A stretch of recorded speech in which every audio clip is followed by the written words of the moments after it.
Em poucas palavras. Um olhar sobre o mundo, a vida e a sociedade, à luz da Palavra de Deus, com Augustus Nicodemos. Está entrando no ar mais uma edição do programa Em Poucas Palavras. Que bom contar com a sua audiência. Pastor Augusto já está com a gente aqui. Como vai, pastor? Estamos bem, graças a Deus, aqui já na expectativa de responder mais uma pergunta aqui, não é? Para abençoar os nossos ouvintes. Então vamos ao tema de hoje. E a tema do programa de hoje foi enviada pela ouvinte internauta Gláucia Samira, de Várzea Grande, Ceará. Além de agradecer pelo programa, que tem sido útil para tirar suas dúvidas, gostaria de saber o que o apóstolo Paulo quer dizer quando escreveu, abre aspas, não se ponham em julgo desigual com os descrentes, pois o que tem em comum a justiça e a maldade, ou que comunhão pode ter a luz com as trevas, que está registrado lá na segunda carta de Paulo aos Coríntios, capítulo 6, versículo 14. Está relacionado diretamente com o casamento? Veja aspas.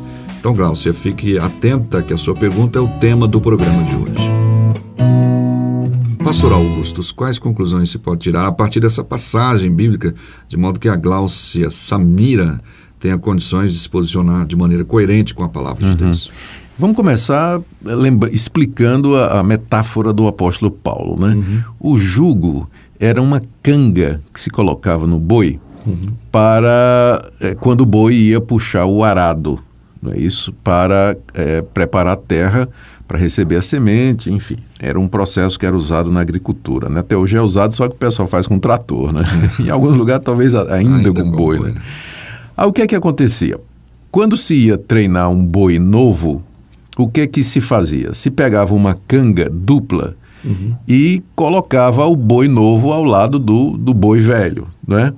E lá ia o boi novo preso ao boi velho, o boi acostumado, né, a arar a terra, para aprender. Então aquela canga, né, aquilo era o jugo, né, que juntava aqueles dois animais para que pudessem juntos fazer aquela tarefa. O jugo desigual seria você, de repente, atar ao boi velho, ou um boi pequeno demais, ou um boi grande demais, ou um boi ligeiro demais, que acabava não funcionava o processo, né? Então tinha que encontrar um boi mais ou menos compatível, né, com aquele boi já experiente, para que a coisa pudesse fluir, pudesse caminhar. Então a figura que Paulo está usando ali é que nós não devemos nos meter num jugo com os incrédulos, porque seria um jugo desigual. Né? Você teria, por um lado, uma pessoa que é crente, que tem determinados princípios, que tem valores, que estão orientados pela palavra de Deus, que crê na pessoa do Senhor Jesus Cristo, que teme a Deus, e ela estaria ligada, e a questão é quais são os laços, né, que Paulo se refere, vamos falar disso daqui a pouco, mas ela estaria ligada a uma pessoa que Paulo chama de incrédulo, né?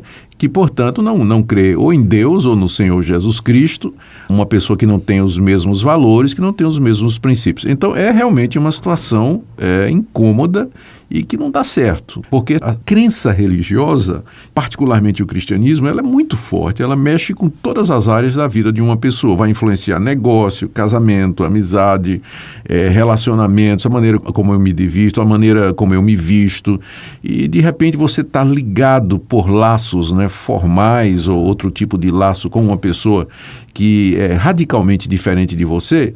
Então, não funciona. Por isso, essa orientação de Paulo, né, para a gente não se meter, não se colocar em determinadas situações em que vai acontecer o caso do boi velho com um novilho lá, né, que a coisa não funciona. Um bravo com o manso. Ou um bravo com o manso, uma coisa dessa natureza. Então, essa é a figura que Paulo está usando.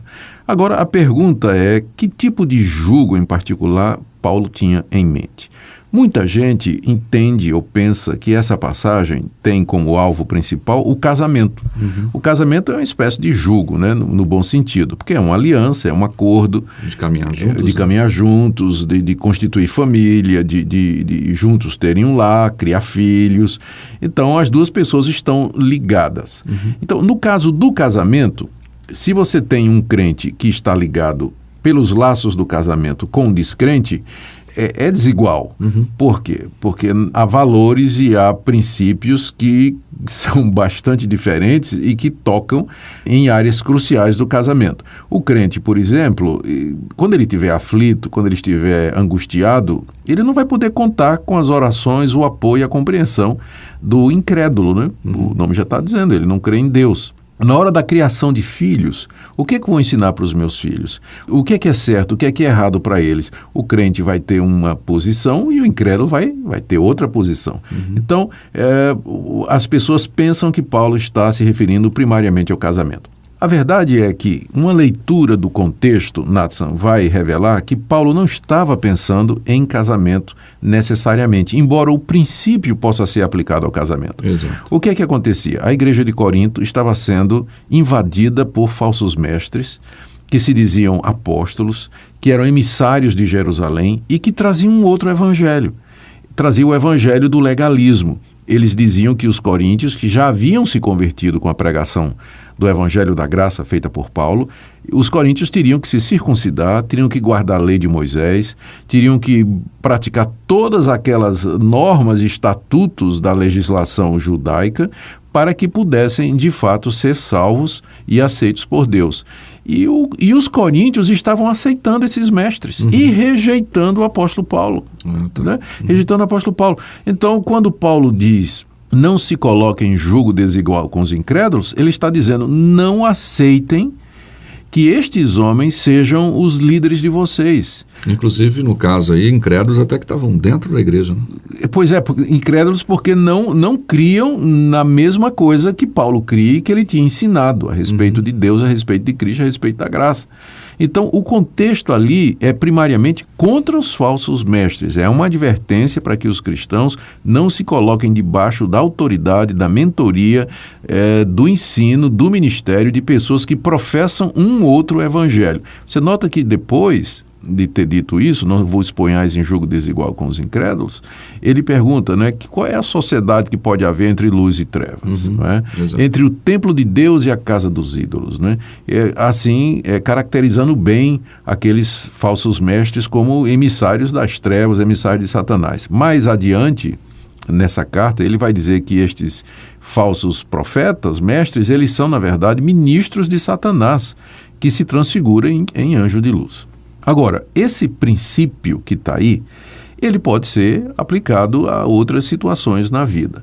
Agora, nós precisamos ter cuidado, Nathan, para não incorrer num erro que foi comum em determinados períodos da história da igreja, de que as pessoas estavam entendendo que, com isso, Paulo estava dizendo que nós não deveríamos ter relacionamento algum com incrédulos.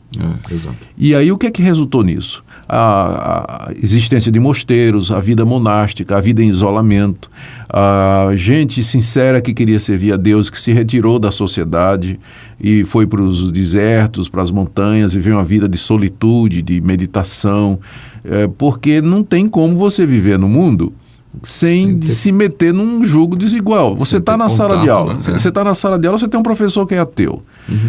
Você vai comprar um carro, você vai fazer um financiamento de uma loja que o dono é idólatra, né? Fora os juros abusivos, né? Quer dizer, nós somos seres sociais, estamos inseridos numa sociedade. Na primeira carta que Paulo escreveu aos Coríntios, no capítulo 5, ele disse assim: antes eu já escrevi a vocês que vocês não se associassem com os impuros, com os imorais e tudo, mas eu estou agora dizendo que eu me refiro não propriamente aos impuros e imorais do mundo, porque senão vocês teriam que sair do mundo. Mas eu me refiro àqueles que, se dizendo irmãos, são imorais, são impuros, são idólatras, avarentos, maldizentes. Então, eu diria até que essa restrição é muito mais para nós não nos identificarmos e não andarmos com esse pessoal que se diz crente e que, na verdade, vive como um pagão, né? Então, não é uma ordem para que nós não tenhamos relacionamento algum com quem não é crente. Sim. Mas apenas que nós tenhamos cuidado, porque há circunstâncias na vida, acabei de falar do casamento, né? Também, talvez até fazer um negócio, né? Uma sociedade, né? Tem que pensar bem, porque nós Os princípios são diferentes. Os princípios são diferentes, mas não significa é um isolamento, né, uma fuga do mundo e da sociedade, porque então, como Paulo diz, nós teríamos que realmente fugir do mundo e viver em mosteiros. Então tá aí, né? Essa explicação acho que ficou clara para a nossa ouvinte, a Gláucia Samira.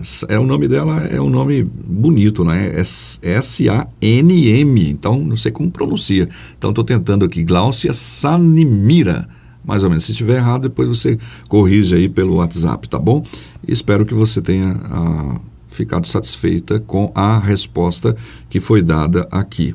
Obviamente, como disse o pastor Augustus, isso não significa que você deva correr. Tem gente que, inclusive, pastor, antes de se converter, conversava e andava no mesmo jugo errado, né? Com alguém que não conhecia a Cristo, seu vizinho e tudo. Depois que ele foi aceito por Cristo, ele simplesmente fechou-se totalmente para o relacionamento com aquele vizinho incrédulo. Tem muita gente assim. E acaba, não, agora eu não posso nem conversar. Não é isso que a Bíblia está dizendo. Está dizendo para você não se pôr em julgo, ou seja, caminhar na mesma direção que ele. Exatamente. Mas trazê-lo para caminhar com a gente. Não é perfeitamente.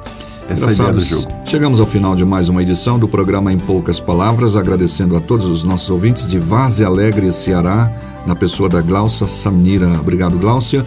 Continue participando. Pastor Augustus. Eu oro, querido ouvinte, que Deus abençoe sua vida e que você faça as escolhas corretas aqui nesse mundo à luz da palavra de Deus. Até o próximo programa, se Deus quiser. Toda vez que estou triste, sem ninguém pra conversar, leio a Bíblia e de repente Jesus vem a me falar que só Ele é o caminho para minha salvação. É a paz, é a alegria dentro do meu coração. Ilumina minha vida e me dá o seu perdão, pois sempre que eu preciso Ele estende suas mãos. Somente Deus pra me guiar, em seu caminho bem seguro eu posso andar. Somente Deus no coração, por grande amor Ele me deu a salvação.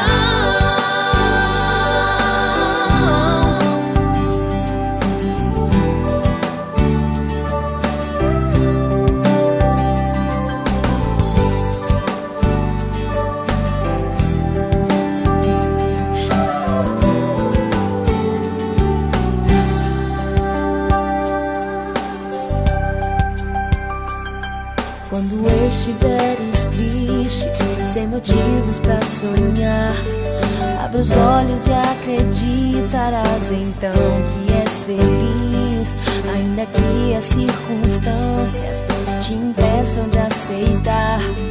Mesmo assim Deus abre as portas e o melhor por ti fará. E se tão grande for o mar, não temas, o teu Deus maior será. Ele fará um caminho em meio às grandes ondas passará. Somente Deus pra me guiar, em seu caminho bem seguro eu posso andar. Somente Deus no coração, por grande amor Ele me deu a salvação. Somente Deus. Se você deseja saber mais sobre esse e outros assuntos à luz da Palavra de Deus, domingo às 9 da manhã ou às 7 da noite. Será um prazer conhecê-lo pessoalmente. Primeira Igreja Presbiteriana de Goiânia, Rua 68, esquina com 71 Centro. Fone 3213-3320. www.pipg.org. Em